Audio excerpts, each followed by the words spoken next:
Once upon a time, in the dungeons of medieval Warsaw, lived a terrible basilisk monster.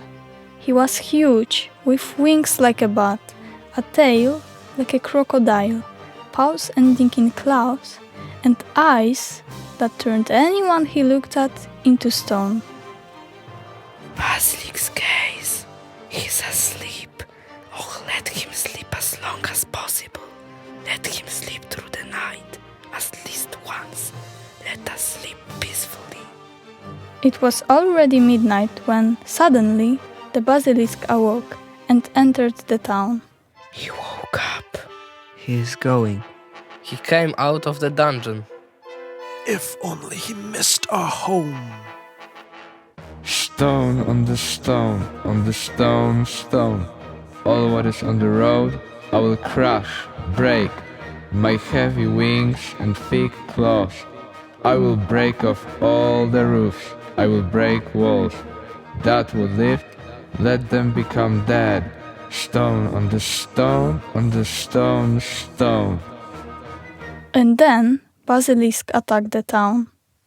Tiles fell, stalls overturned, fences pounded, houses crackled, bricks fell from chimneys, and there was fire everywhere.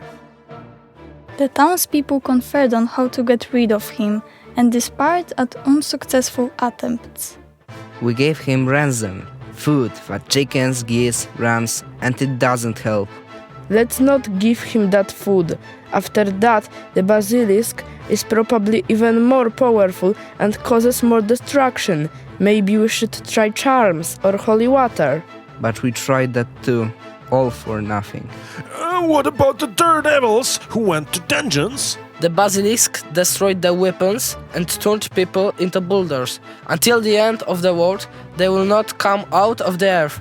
They stand there turned into stone statues. No one will succeed. The basilisk has such eyes that whoever he looks at turns into stone. So, if I was going there, I would take not only a sword, but also a shield. I would shield myself so he couldn't see me, so I could get him. Don't talk nonsense. You haven't grown up to a sword and shield yet. And when you grow up, I hope you will be wiser. Now, I am going to sleep, and I don't want to talk more about this nonsense. Marek isn't here.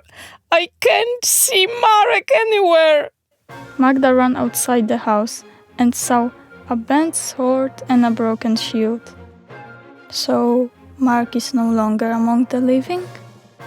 No, Marek is still alive. I know it. People, help! Do something, please! However, people did not listen to her. They turned around and went back to their daily tasks.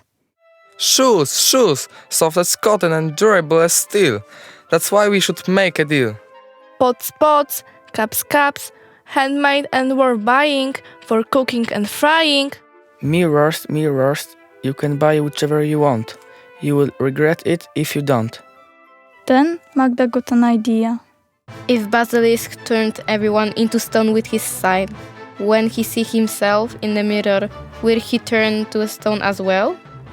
The thought lifted her spirits to the point that she took the mirror and without thinking she ran to the dungeon where the basilisk was lurking.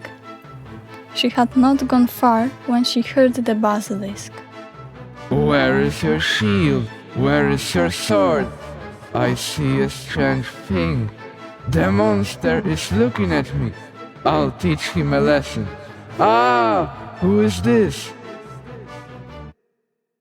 At this point, the basilisk defeat was a foregone conclusion, as he turned a stony gaze on himself.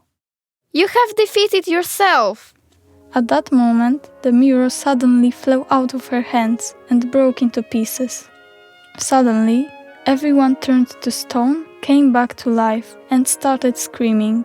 Cheers, Magda! Cheers, mirrors! And Magda's brother ran to her with tears in his eyes and hugged her.